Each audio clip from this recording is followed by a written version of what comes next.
Problem of money on my neck, gold money, rain, капает на чек. You have so much.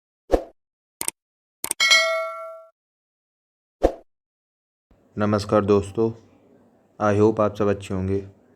तो जो हमारा next topic है आज वो है अनुसूचियाँ।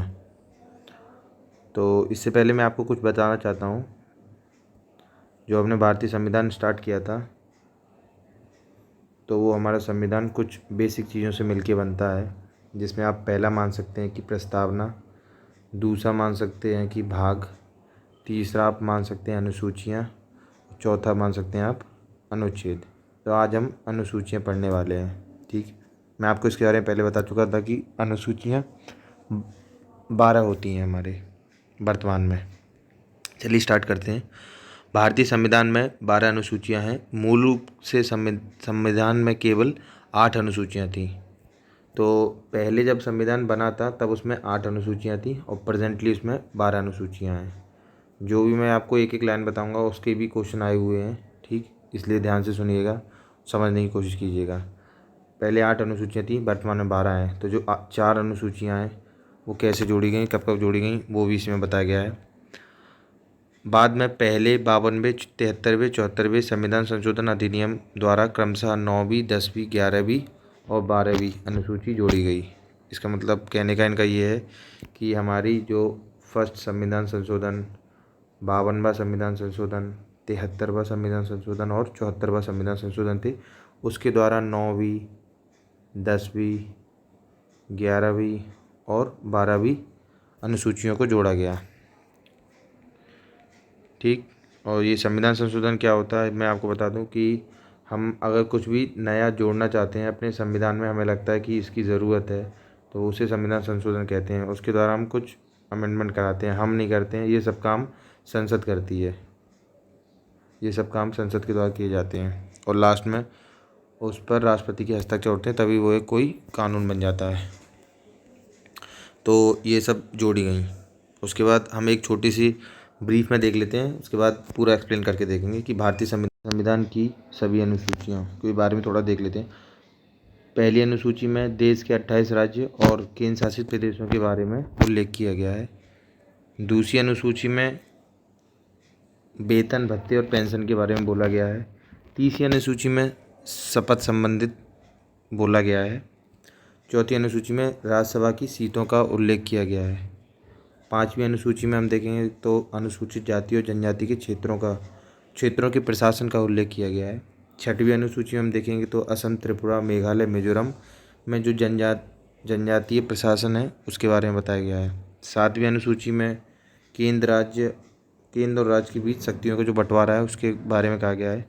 आठवीं अनुसूची में 22 भाषाओं का उल्लेख दिया गया है। नौवीं अनुसूची में भूमि सुधार संबंधित कुछ प्रावधान दिए गए हैं। 10वीं अनुसूची में दल बदल से संबंधित है। 11वीं अनुसूची पंचायतों का प्रावधान दिया गया और लास्ट 12वीं अनुसूची में नगर निकायों का प्रावधान दिया गया। चलिए अब हम इन्हें अच्छे से समझ लेते हैं। भारतीय संविधान की पहली अनुसूची में भारत देश में विभिन्न राज्यों और केंद्र शासित प्रदेशों का उल्लेख किया गया है। वर्तमान में भारत में पहली अनुसूची में 28 राज्य और 8 केंद्र शासित प्रदेश हैं। किसी भी नए राज्य का उल्लेख या किसी केंद्र शासित प्रदेश का निर्माण के लिए अनुसूची में संशोधन करना पड़ता है। अब हम देख लेते हैं जो 69वां संविधान संशोधन हुआ था 1951 में, उसके द्वारा दिल्ली को राष्ट्रीय राजधानी क्षेत्र घोषित किया गया था। ये इसलिए किया गया था कि जो भी हमारी केंद्र शासित प्रदेश हैं, यूनियन टेरिटरीज़ हैं, और जो हमारी दिल्ली है, न्यू दिल्ली, ये भी एक यूनियन टेरिटरी है। तो इन दोनों में एक अंतर डेवलप करने के लिए कि जो हमारी राजधानी वो भी एक यूटी है और जो यूटी है बाकी वो भी सेम, तो वो सब एक जैसा ना हो, इसलिए उसको थोड़ा स्पेशल दर्जा देने के लिए हमने राष्ट्रीय राजधानी क्षेत्र घोषित कर दिया था दिल्ली को। एनसीआर घोषित कर दिया, नेशनल कैपिटल रीजन। वर्तमान में जो हमारा एनसीआर है इसमें टोटल 22 राज्य आते हैं, वो 22 ज़िले आते हैं। वो भी 3 राज्यों से आते हैं मेनली, हरियाणा से, यूपी से और आपका राजस्थान से। तो मैं आपको ये और बता देता हूँ कि किससे कितने ज़िले आते हैं। तो सबसे पहले आपके हरियाणा से इसमें आते हैं 13 ज़िले, कलर तो चल लेते हैं ये वाला।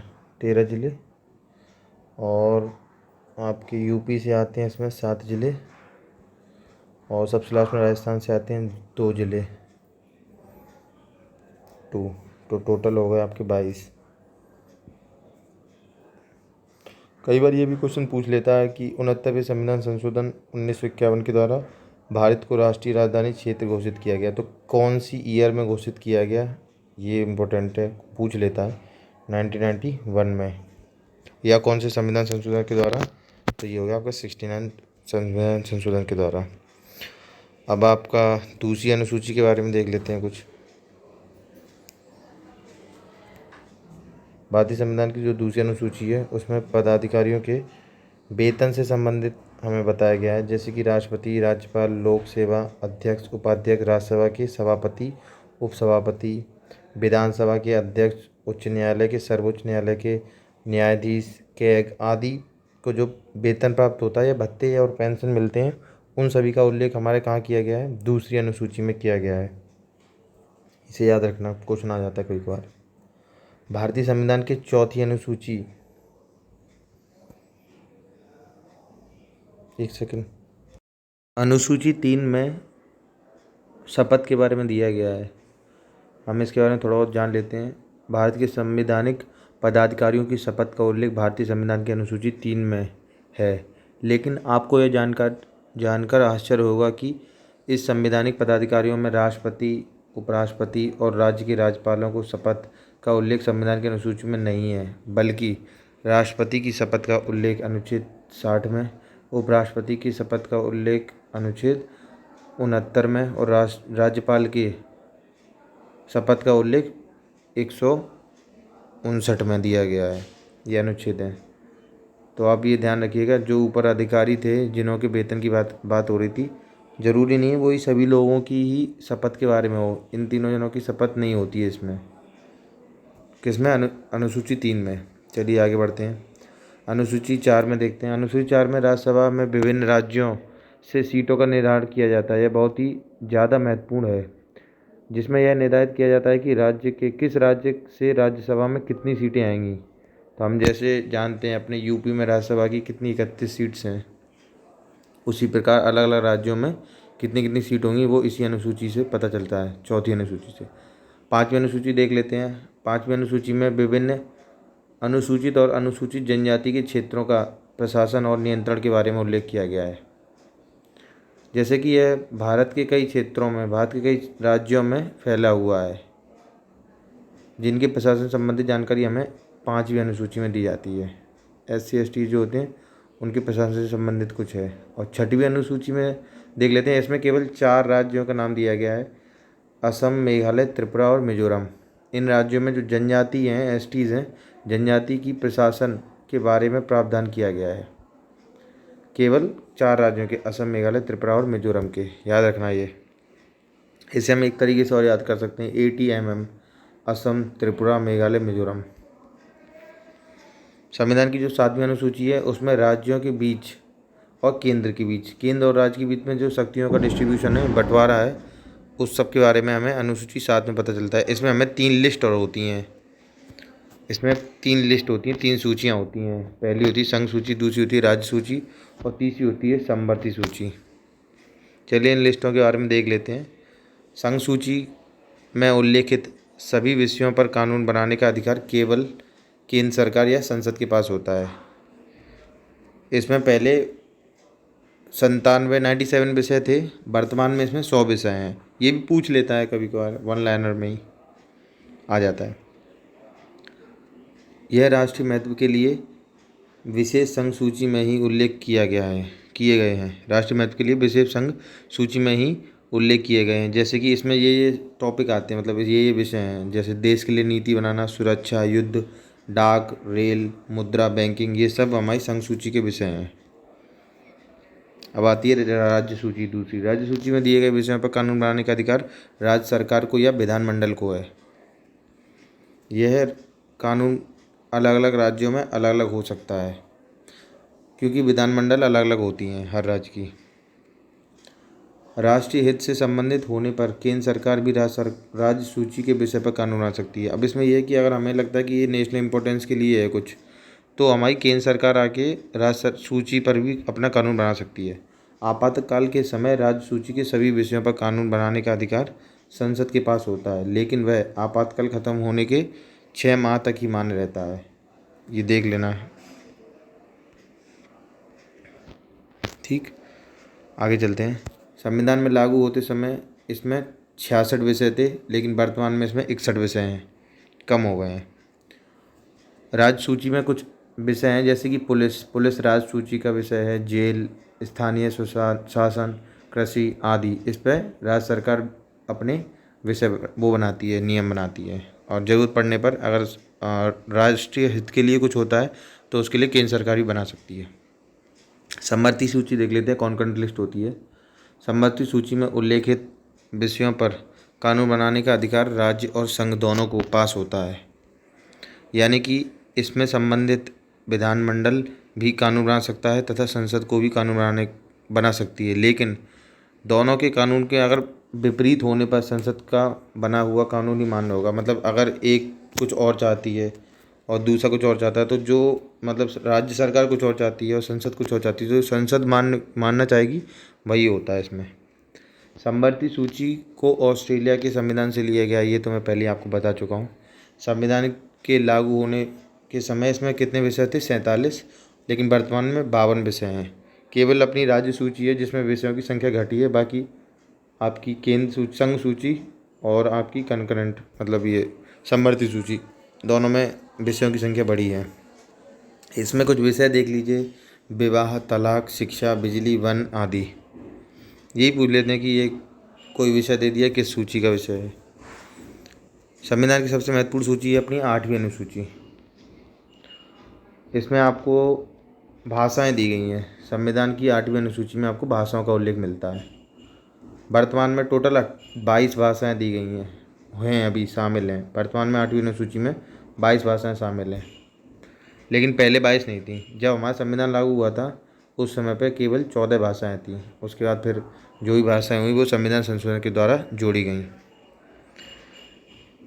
जैसे सबसे पहले 1967 में 1967 में 21वें संविधान संशोधन के द्वारा सबसे पहले सिंधी भाषा को 8वीं अनुसूची में जोड़ा गया था। उसके बाद नेक्स्ट एक संविधान संशोधन हुआ था, 71वां संविधान संशोधन 1992 में। उस समय हम मणिपुर, कोंकण और नेपाली भाषा को जोड़ा गया था। इसे हम याद करने के लिए नमक याद कर लेते हैं। ना से हो गया नेपाली, मा से मणिपुरी और का से कोंकणी। 1992 में जोड़ा गया था संविधान संशोधन 71वें। और लास्ट 2003 में 52वें संविधान संशोधन के द्वारा मैथिली, संथाली, डोंगरी और बोडो को संविधान में 8वीं अनुसूची में जोड़ा गया था। तो मैं आपको एक बार यहाँ से बता देता हूँ। 1967 में सबसे पहले सिंधी भाषा जोड़ी गई थी। उसके बाद में 1992 में 3 जोड़ी गई थी, नमक जो मैंने आपको बताया। लास्ट में 2003 में 4 जोड़ी गई थी। तो 1 + 3 + 4 = 8। पहले थी कितनी? 14 भाषाएँ। 14 + 8 22 भाषाएँ आपकी हो चुकी हैं कंप्लीट।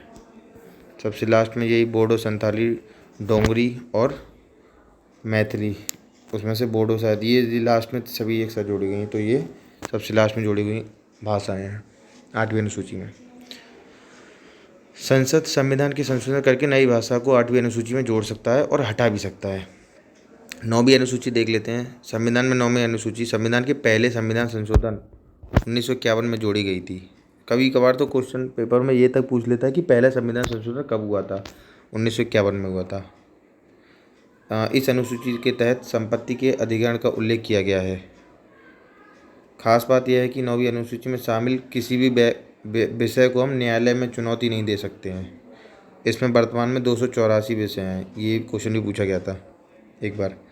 10वीं अनुसूची तो बहुत सरल। 10वीं अनुसूची में केवल 10वीं अनुसूची को हमें 52वें संविधान संशोधन के द्वारा जोड़ा गया था 1985 में, जिसमें दल बदल से संबंधित प्रावधान है। दल बदल जानने की आपको जरूरत नहीं, केवल इतना याद रखिए दल बदल 10वीं अनुसूची में आता है, जो कि 52वें संविधान संशोधन 1985 में जोड़ा गया था। 11वीं अनुसूची में को 73वें संविधान संशोधन 1992 में जोड़ा गया था, जो कि 1993 में लागू हुई थी। इस अनुसूची में पंचायती राज का उल्लेख किया गया है। वर्तमान में 11वीं अनुसूची में 29 विषय हैं। ये खाली इतना जो मैं बता रहा हूँ इतना ही पढ़ लीजिए आप, कोई इसमें ज़्यादा घुसने की जरूरत नहीं है, आता नहीं इतना, आ गया तो केवल इतने में से आ जाएगा। 12वीं अनुसूची को देख लेते हैं, जो लास्ट अनुसूची अपनी। संविधान की 12वीं अनुसूची को 74वें संविधान संशोधन 1993 के द्वारा जोड़ा गया था। संविधान में 12वीं अनुसूची में शहरी क्षेत्र में स्थानीय शासन यानी नगर पालिकाओं का उल्लेख किया गया है। 12वीं अनुसूची में वर्तमान में नगर पालिकाओं के पास 18 विषय शामिल हैं। अभी इतना ही है। अभी थोड़े समय बाद मैं इस पे क्वेश्चंस पे एक वीडियो ले आऊँगा, 1 आध घंटे में, 2-3 घंटे में। तो आपको क्वेश्चन करा देंगे तो क्वेश्चन से काफ़ी कुछ समझ में आ जाएगा। Thank you.